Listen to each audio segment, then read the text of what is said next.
Great. Hello and welcome to the debut of Between the Covers. I'm Tracy Lawson, the author of Counteract and Resist, young adult thrillers with libertarian overtones, the first 2 volumes in the Resistance series. My guest this evening is Sam Staley. Sam is managing director of the DeVoe L. Moore Center, an interdisciplinary research center at Florida State University's College of Social Sciences and Public Policy, and the co-author of Mobility First, a new vision for transportation in a globally competitive 21st century. He is also a research fellow at the Reason Foundation and a senior fellow at both the Indiana Policy Review Foundation and the Buckeye Institute for Public Policy Solutions. His articles have appeared in hundreds of newspapers and professional media outlets, including the New York Times, Washington Post, CNN.com, Los Angeles Times, Reason Magazine, and National Review. He's appeared on NPR, CNN, CNBC, and scores of other radio and television broadcast news shows. In addition to all that, Sam's a self-defense coach and is writing Sexual Assault on College Campuses, Why It's a Problem and What We Can Do About It, a book due out this fall. But the book we're here to talk about today is St. Nic Inc., his holiday-themed satire, released in 2014. St. Nic Inc. is Sam's 4th novel, and it won 2nd place in the mainstream literary fiction category of the Royal Palm Literary Book Awards in 2015. So, Sam, tell me, what made you decide to re-examine the Santa Claus legend as an action-adventure story? Can I hear it?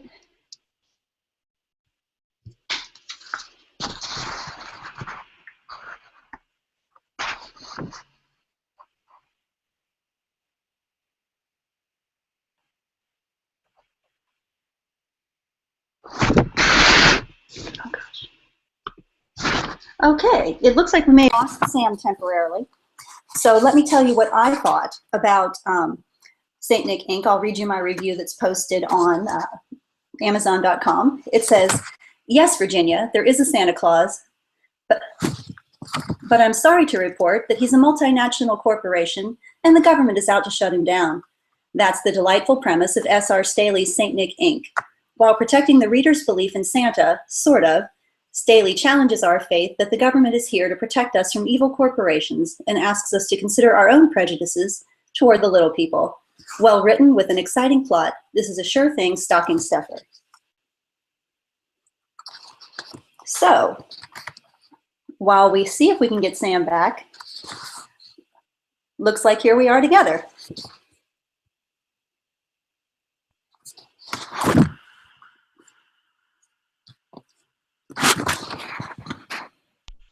There's Sam.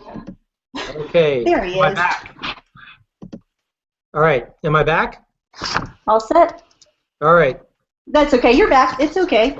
Like I was Okay. telling you before the show, I had technical difficulties my first time too. So, Sam, I guess maybe you got to do a shot. Okay.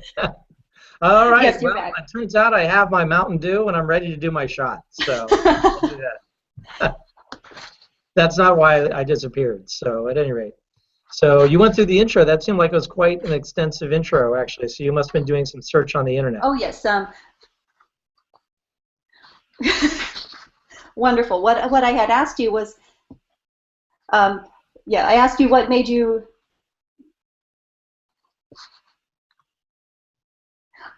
Yeah, I was prepared. So what made you decide to re-examine the Santa Claus legend as an action-adventure story? You know, it's one of the things that started out when my kids were young, and they always get to that age and they say, "Do you believe in Santa Claus?" And actually, honestly, I fumbled the question because I actually want to believe in the spirit of Santa Claus, but I didn't believe in the actual myth. My son, by the way, continues to be traumatized by that, and he's in college by that answer. But I began to think, as an economist, what would it really be like if the North Pole actually existed? And my training's in Austrian economics, which really deals a lot with uncertainty and risk and sort of the dynamics of institutions. And so I actually created this backstory, and I sort of realized it's actually quite plausible. But just doing the economic analysis of the North Pole isn't enough. So I began to think about how could I make this into a real story. In other words, and as we all know, because we're both authors, that story requires more than just a nice person. You need conflict, and you need to have drama in order to keep people interested.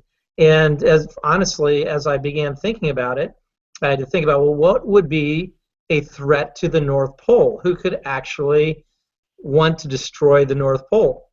And because actually the secrecy of it makes a lot of sense, because the joy of Christmas comes from the mystery that surrounds where these things happen.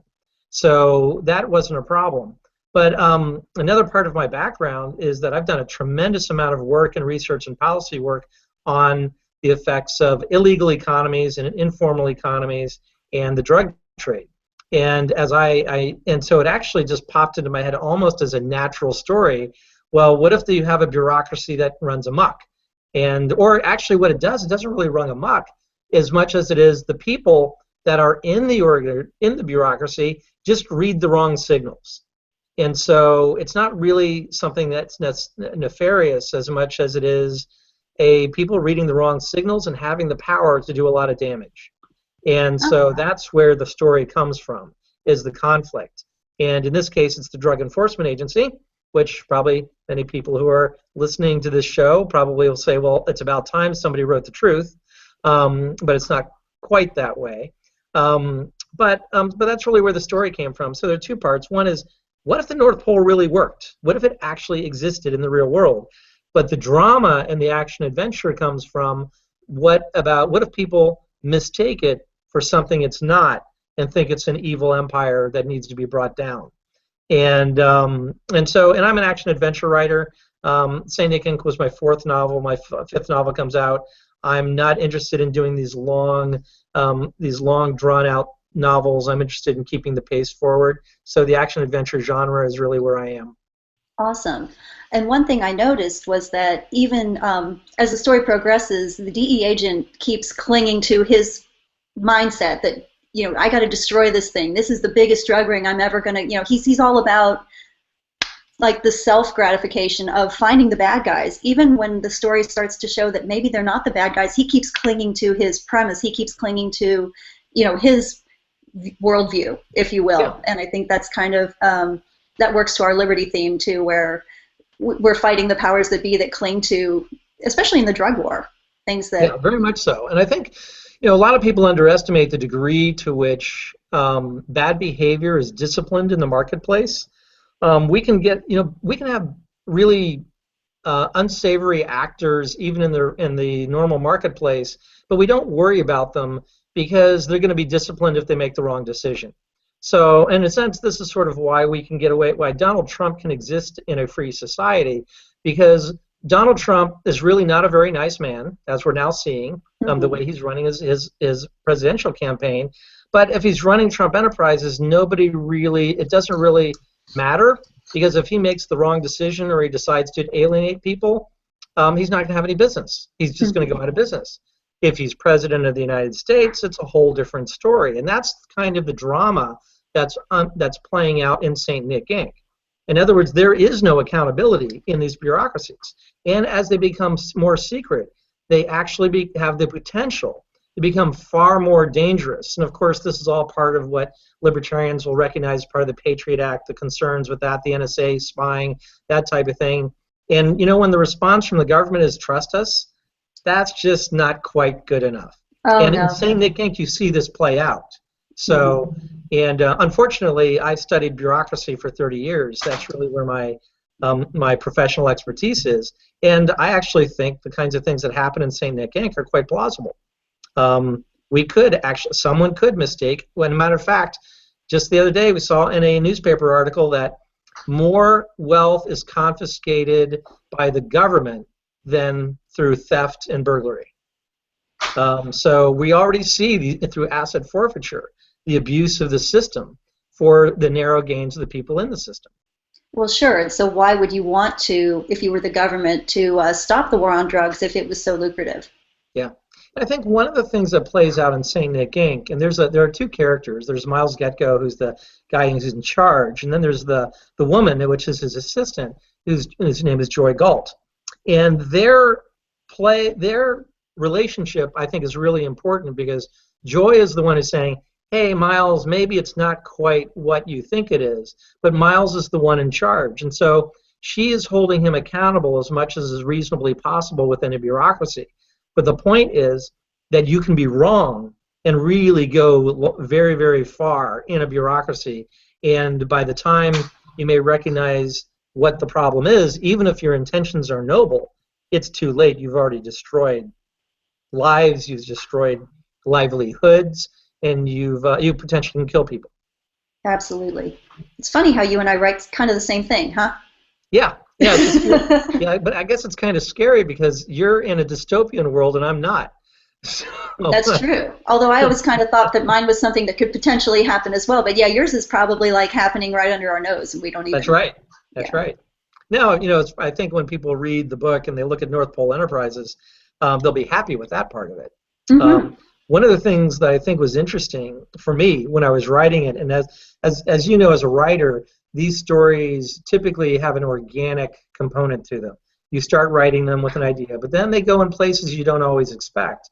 Mm-hmm. And one of those places is I realized as I finished this story with North Pole Enterprise, and I have all this backstory about how the economy functions and sort of the organization of the enterprise and all the different linkages, as it truly is a global enterprise. And then I realized this thing's in the North Pole. It's actually an experiment in global anarchism, which that wasn't the intent, but that was sort of where the story went. And the logic of the economics and the logic of the political economy actually leads you to that point. And of course, it creates great conflict, so it's a good story too. Absolutely. And I love how what they say, everyone here at North Pole Enterprises is here voluntarily. That's right. That is in order for North Pole Enterprise. I think this is true in the myth as well as in the world in which I created. It can't exist unless people want to be there. Mm-hmm. No one goes to the North Pole, and we have some dialogue and some discussions and scenes in the book. No one chooses to go to the North Pole, at least not on the scale that we have in order for this to operate. Mm-hmm. But it provides benefits in the same way that oil workers find benefits working on the oil rigs up and on the pipeline in Alaska.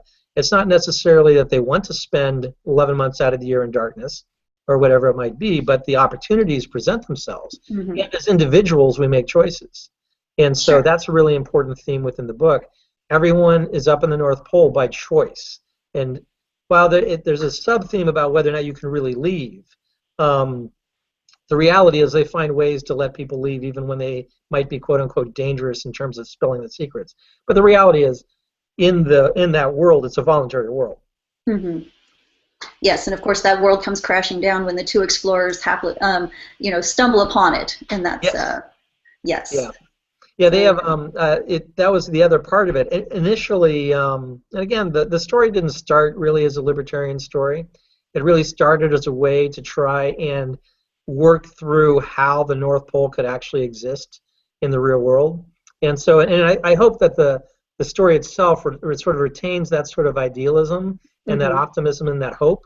It definitely is, I think, at the end. But so the original central conflict was these explorers sort of. Uh-oh.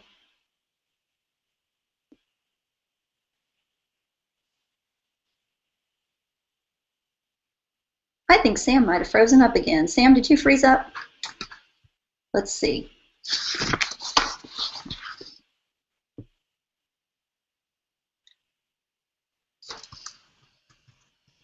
Let's see. Well, while we wait for Sam to reappear, I'm going to talk a little bit more about Sam. Last month, he wrote a post about his experience submitting a book to the Royal Palm Literary Awards. And he came away with the second place award in the mainstream literary fiction category, but his post was about needing a thick skin to submit your work for review. And he gave some advice to other authors, and I think that's really valuable. And so while we're getting Sam back, I will go ahead and give you the 5 things that he said that he felt like you really needed to do if you're going to submit your work as an author to a literary competition. And this also, just to make your book very readable. You can't always judge a book by its first chapters, and that stories are organic, but when you're being judged, you need to hook the audience quickly. And that, the first chapters don't always tell you much about the story if it has complexity, but they do need to hook you.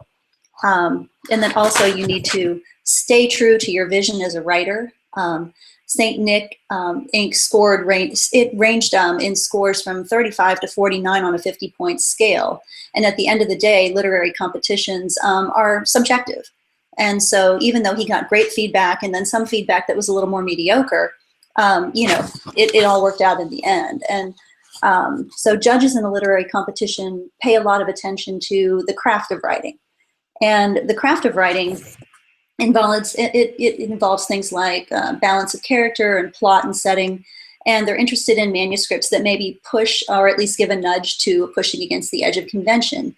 Now, these are not necessarily the books that are going to be able to have the most popular appeal, because they may not be exactly what the mainstream audience wants to read, but it might be what a literary judge wants to see. So you have to take that into consideration too when you're being adjudicated. All right, I'm back. Hey, he's back. Okay, I was just going through your blog post about the Royal Palm Literary Awards and the things that you said that authors needed to take into consideration when they submit their work. But we can go back to what you were talking about if you'd like to. Yeah. Okay. Well, I'm not sure when we lost the connection, but I think the point I was raising was that just having explorers sort of discover the North Pole wasn't enough of a story to keep people interested. And so it was really the DEA which came in. Which, by the way, it has this military overtone, which of course reflects the militarization of law enforcement, which is very real. I mean, that's not fantasy, unfortunately. Mm-hmm. And that's really what ended up creating this conflict that I think really propels the story in a way that is very unique and very different. And I think a lot of readers have found it very compelling. Yes, absolutely. And I think that it's we have to kind of take a look at how bad things can get and how far out of control it can spin just because somebody has an idea that, oh, look, I've stumbled upon a drug ring, and they, like I said, cling to something that may or may not be true, and they are driven by their own reasons, acquisitions or glory or whatever, and then end up ruining innocent people's lives in the process. So. Yeah, and I think we've, the parallels with this, at first I was wondering whether the DEA was the best foil for the story. But the reality is, and so I was, particularly some audiences might be alienated by the DEA being the primary bad guy. But the truth is the DEA is really a metaphor, or actually it's a whole allegory for a whole set of behaviors. And I think, we've seen this with the prosecution of CEOs of companies, where the ego ends up becoming more important to the prosecutor, and they will follow it to the point where they destroy whoever there is in their eyes, regardless of whether they're serving justice in the sense that they're really providing some sort of balance. We've seen a lot of this abuse in insider trading cases. We've seen a lot of the abuse in IRS cases where this type of thing has happened. And the truth is, these are individuals that have their own weaknesses and strengths. And so my characters, I think, are very real characters. And I'm just saying, look, this is sort of bureaucracy without the romance, and this is what you can get. And we have far too many people that have been put in jail because of prosecutors who are far more interested in pushing their own personal agenda and protecting their own personal identity and ego than I think anyone should be comfortable with. Absolutely.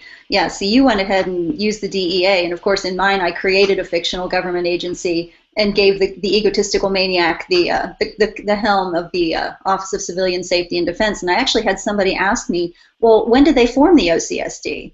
Yeah. Yep. So, hopefully they never will, but yes. So, we have to kind of take a look at that government bureaucracy and, like I said, the unchecked and unrestrained action that they're capable of taking, and bring that to people's awareness, because there's still an awful lot of people out there that think the government is here to help you. Yeah. There are two parallel storylines in St. Nic Inc. Obviously, the big antagonist is the government bureaucracy. It's not really the people. I mean, there are individuals, because I'm a character-driven author, so I really like to deal with personalities and the choices that characters make. But the other part of it is that you have two different parallel organizational structures. One's in the private market, one's in the government. And I think we underestimate the degree to which private bureaucracies can be as debilitating and as destructive as private bureaucracies. The difference is the private bureaucracy has the discipline of the marketplace. And the discipline of the marketplace is what keeps it from getting out of control the vast majority of times. But as we know, especially when they're protected by either statute or by law, private bureaucracies can get away with doing a lot of damage. So I think part of what you see in St. Nic Inc. is also my own personal inclinations, which tend to be more anti-bureaucracy as opposed to anti-government per se. Sure. That makes perfect sense. Let's see. While you were gone, I was talking about the Royal Palm Literary Awards, and I didn't know if you had anything you wanted to talk about that, about entering St. Nic Inc. and the results and things like that. So. Yeah. Well, I think St. Nic Inc.'s an interesting case, and as you mentioned, I have some posts up on my blog, blog.srstaley.com, and because I'm fascinated by the whole marketing process for books and sort of what we go through to try and give awareness and visibility to our books. And so, and St. Nic Inc.'s a particularly interesting case because a lot of readers have a love-hate relationship with it.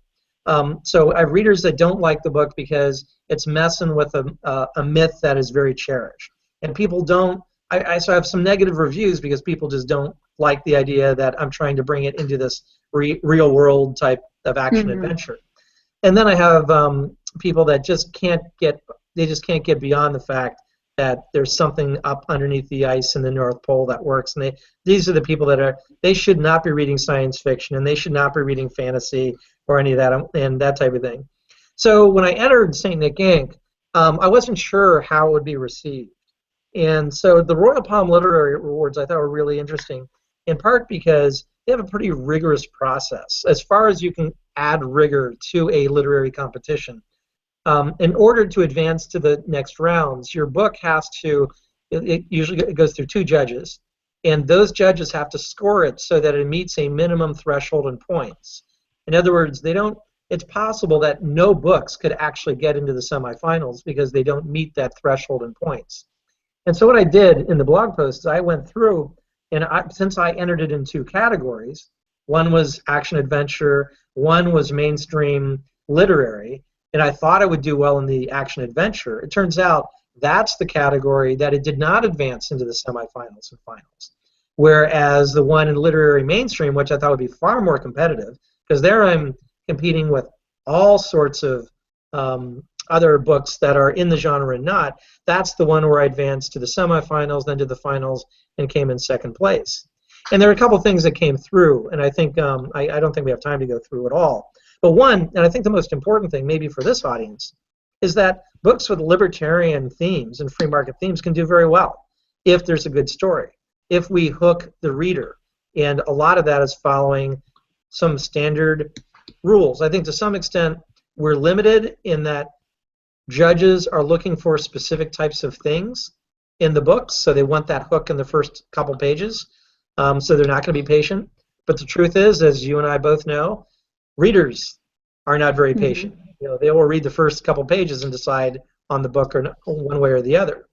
So there are some interesting insights I gained from that. One, I was really gratified that the book that I thought would be most controversial actually did well in one of the categories.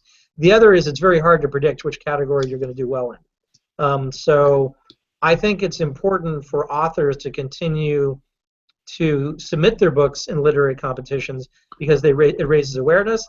And the truth of the matter is what it does is, and I wish I could say that my ego was strong enough I didn't have to worry about this, but it's nice to go through a process like that and have other authors validate it.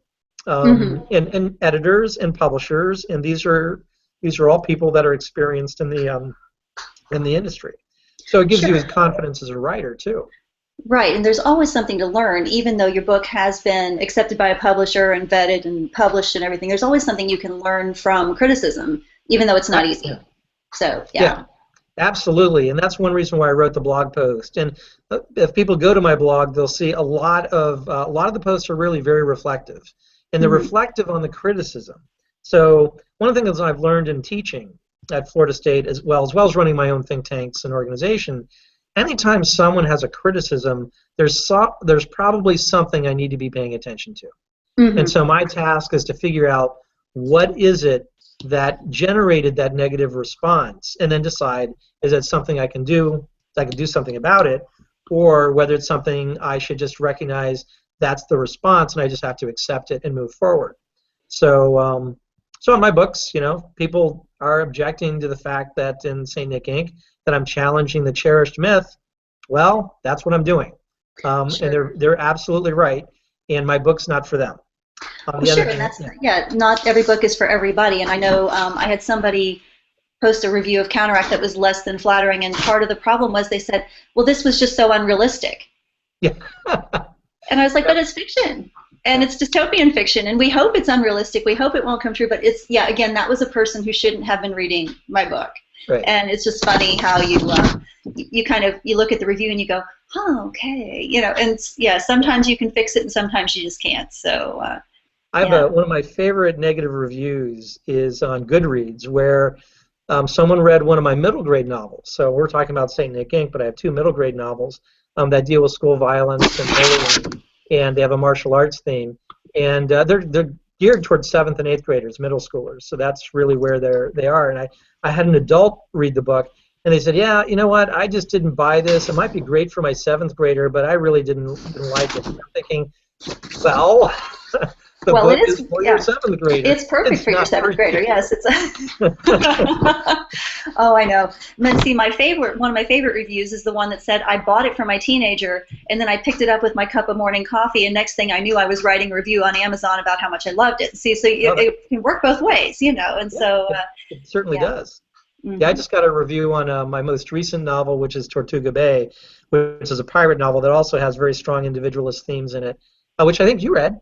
Mm-hmm. And, yes, I did. You actually wrote a review. Thank you very much for doing that. Always, yeah. But this blogger, basically, they had assigned the book to another one of their bloggers, and one of their writers, and then for some reason that person didn't pick up on it. So she felt she had an obligation to write the review because she had committed to her blog reviewing the book, and she picked it up, and it turns out she loved the book. Oh, that's great. Yeah. So these kinds of things, it does go both ways. People it pick does. it up thinking they're not excited, and then they get hooked, and then we get those reviews, and we're sort of floating on cloud 9 until the next negative review comes. So, absolutely, and it happens to everybody, because I kind of got stuck in a hard place one time where there was a book that I was supposed to review, and it just wasn't for me. And so I tried to attack it from a different viewpoint, kind of a psychological study, rather than saying, I didn't like the fact that the girl was a spoiled brat. I tried to, say something about how will she ever self-actualize unless people let her grow up, and I tried not to be negative about it because I knew other people would enjoy it, but it just simply wasn't something that I would enjoy. So, I wish reviewers tried to take that into consideration too, that there's something out there for everybody to enjoy and read. Yeah. So. I refuse to. I review also for the Tallahassee Democrat, and I'm part of the Tallahassee Writers Association, and so we have consistent reviewers. And honestly, I will not write a bad review. One, because as you and I both know, it just may not be the book for me. So I'm not going to write a negative review because it wasn't for me. I'm just going to decline to write the review. And what I will do is I always try to find something that connects with me in the book. Mm-hmm. And if I can find something that connects, I can write a good review. It's not necessarily a glowing review or one that I'm giving the book a pass. But if I find that connection, then I can almost always write a review that is instructive to the reader or the potential reader, that also honors the author, even if I don't think it's the next best book that that everybody should pick up. But yeah, I will. In fact, I've declined in a couple of cases books, and I said, look, it's just not my book. You should find someone else to review it, because I just can't. I'm just not going to do it.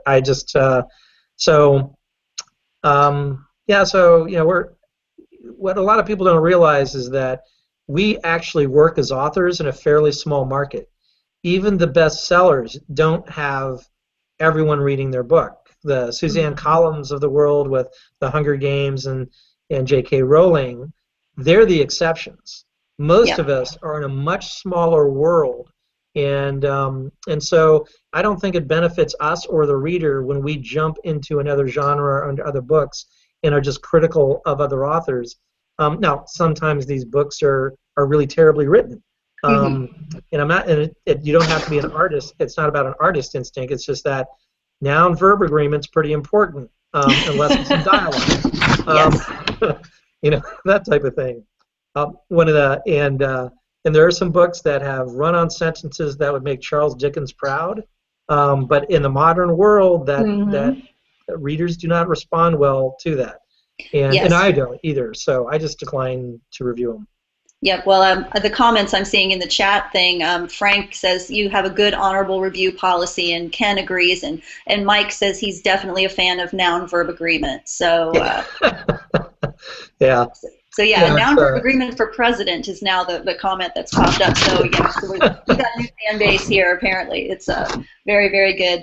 While we've got a second here, I have got some promotional stuff to say about 2 other programs that are coming up on Liberty.me, and I did put the links up in the chat box a little bit ago.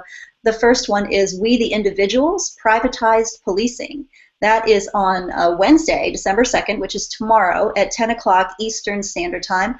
WTI returns with special guest Dale Brown. Mr. Brown is the founder of the Threat Management Center, a private security firm based in Detroit that specializes in community service and nonviolent conflict resolution. So I think that sounded like our audience tonight might also enjoy that. And then the other one is the Carrie Wedler Live, The Drug War. Another recurring theme. There we go. Monday, December 7th, 9 o'clock Eastern Standard Time. Join Carrie Wedler and Jeffrey Tucker to take a look at America's drug war. Who does it target? Who does it help? And what are prospects for freedom on marijuana? So, there you go. Yeah. So I'm teeing those up pretty well, I think. Yes, I thought so. And so now Mike says he would vote for you for president. Of noun-verb agreement. So, yay. All right. This has been a whole lot of fun, Sam. And like I said, that half hour just flew by. So tell us again where readers can find you. Yeah, I have a website, www.srstaley.com. That's one place. And my blog is blog.srstaley.com.